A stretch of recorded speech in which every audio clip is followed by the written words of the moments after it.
This is Elizabeth Clare Brewington, and Elton Brewington. we are with Brightside Global Trade TV, which is actually, we're streaming, it's online TV. And we are here with a wonderful author, Sue Tidwell. And she's written a book, and the book itself is so enormous. It's called Cries of the Savannah. And we're here to talk about adventure, awakening, a journey of understanding of the African American wildlife conservation.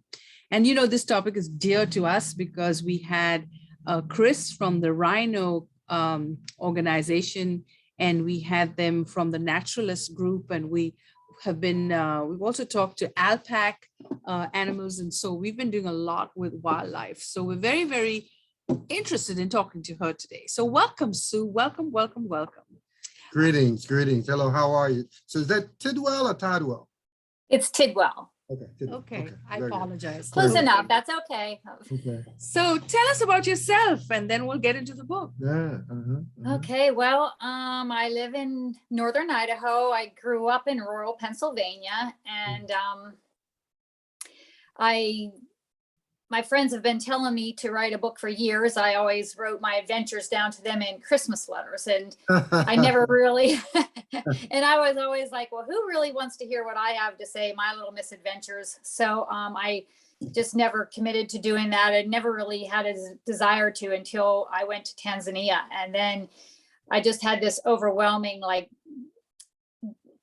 just drive to put what I learned in words, and to fulfill a promise to Lily and our Tanzanian game scouts. So basically it evolved into this book, and that's where we are today. So the impetus of the book was just to tell the story and to share with your community and the audience abroad your experiences, and to inspire people who might be willing and be thinking to travel that way.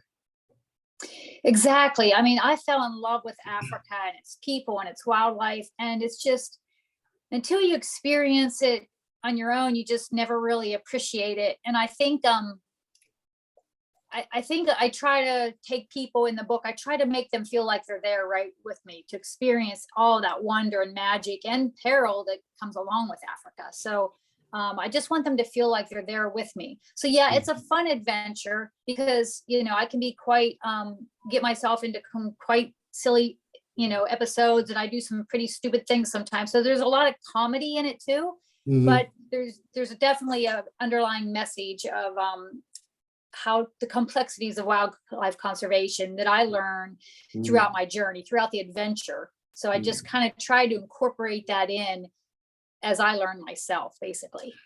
This your experience, as well as the book, I'm sure, I've read some portions of it, took a great deal of courage. I mean, just to step up to the experience, and probably as you were reflecting to write it, that probably took its own level of courage, Yeah. So, I mean, put yourself out there. I mean, I've read a portion of it, and I mean, it seems pretty tedious, and the challenges and your experience, and, yeah, wow, incredible. Share with us, if you will, I mean, the title, as well as, because it seems like your experiences are tied to the title. Well, Cries of the Savannah has kind of like a twofold meaning. First of all, I love the literal cries of the savannah at night. I mean, when you laid in our tent, we were in a very, very remote part of Tanzania, and we had 21 people living in the little tent camp with us. And you could hear the lions right outside our tent, and the hyenas, and there was hippos in a hippo section of the river about 300 yards away. We could hear the hippos at night, and the birds and the monkeys. And it was just like every night was what I came to call the African Symphony, because every night was a little bit different.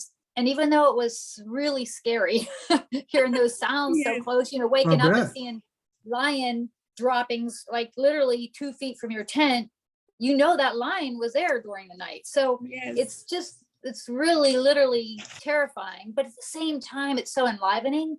You feel so alive, and you just can't wait for what's coming next. Yes. But so I basically loved the cries of the night. I loved that every night was like a new symphony, and we would wake up in the morning and we would all talk about, well, did you hear the leopard last night? Did you hear that? Or did you hear the elephants go through camp about 2 a.m? I mean, so it was always this thing, this dialogue. And then the other part of Cries of the Savannah is the cries for the world to understand, because conservation in Africa is very complex. There's nothing simple about it. If there was one easy answer, it would just be wonderful, because it would be good for the people, it'd be good for the wildlife, it'd be good for everybody. But it's not simple. It's very complex. And a lot of times the African people are shortchanged. They're not given their own opportunity to have a say in what is the policies that are taken and stuff. You have all these activists from around the world trying to initiate policies on them, and they need to have a voice. Local communities need to have a voice. That's really critical, or whatever we come up with is not going to work if the local communities aren't involved. But anyway, so it's for the cries for the world to understand basically the complexities of wildlife conservation. So I got, I plan to declare, but I got what you're saying, cries for understanding.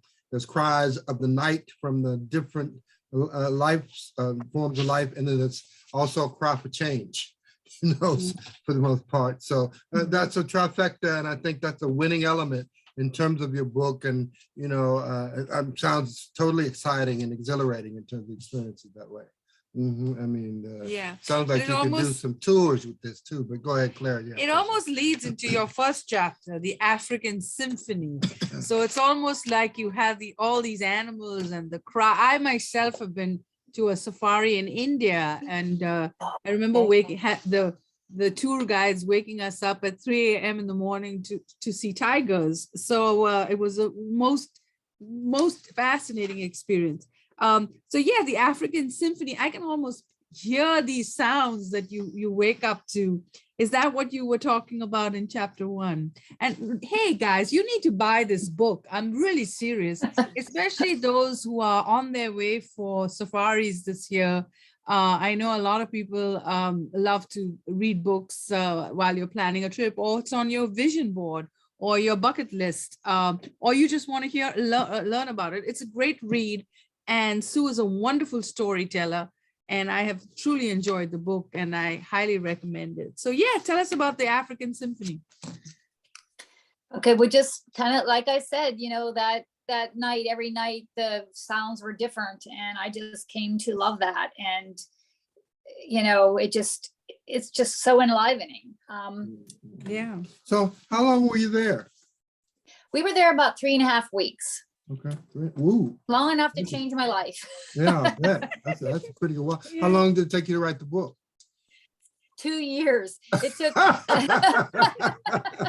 Whoa. Well, I had made the promise. I don't know if you know, but in Tanzania, they send, anytime you're there on a hunting expedition, which, as I said, I'm a non-hunter, so I questioned the value of hunting in Africa.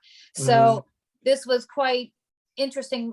I had always dreamt of going to Africa, but I never expected to go on a hunting safari. But I ended up marrying a hunter. I grew up in a community that hunting was the norm for subsistence and population control. So I understood the general merits of conservation, but I didn't really understand it in the way it applied to Africa and even deeper into America, for instance. But basically, so when my husband wanted to hunt in Africa, I was just really torn with that. I mean, the idea of him hunting a zebra, for instance, was just like,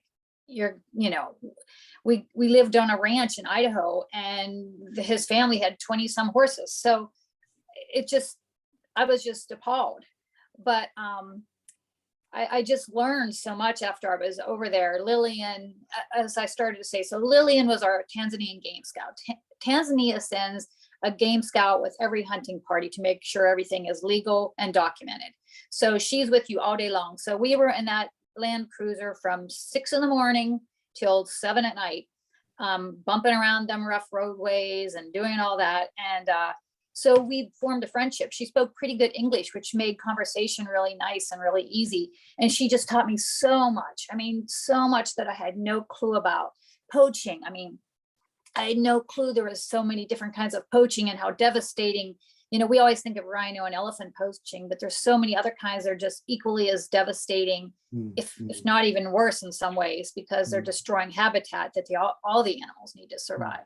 So there's just so many things that I learned from Lillian, and it just opened my eyes to a lot of things. So I started to kind of transition of why I understood the sustainable use of wildlife in Africa is so important. We can't get attached. Our emotions can't. We can still love these animals, but we have to recognize the need for sacrifice sometimes. Yeah. Well, the thing about this, that the danger of being a non-hunter in Africa on the plain and in the jungle that way is that you could end up being the game yourself. I know, it's dangerous. I mean, True. because you're talking about life-threatening conditions if you don't know your way around. And it sounds like Lillian was very hands-on, and she knew what to do and how to do it, and which is quite profound in its own way. So, this is an amazing experience. If you don't mind, what I'd like to do is just kind of capture, to some extent, your experience in a way that could be exhilarating for our audience. Okay. And maybe inspirational in a way that they could consider. We've had calls with different countries in Africa, also Kenya, and we have about 3 or 4 authors we're working with on a regular basis there, and we're planning a big program on Earth Day for that kind of endeavor. But the whole focus is, how do you capture this experience for you and your husband in a way that is inspirational? Yes. It's captivating. So just stay tuned. We're going to stop this segment and we're going to come back. But this is a great book, and you almost feel like you're with Sue on the safari, because she goes step by step and she takes you. And I want to talk a little bit about the Mashima camp and go into detail, but I'm going to stop this segment. You're watching brightsideglobaltrade.org, and we will make sure that the link to where you can buy the book, it's available on Amazon, and we will make sure that you have a link to Sue's website as well, so you can reach out to her. So I'm just going to stop.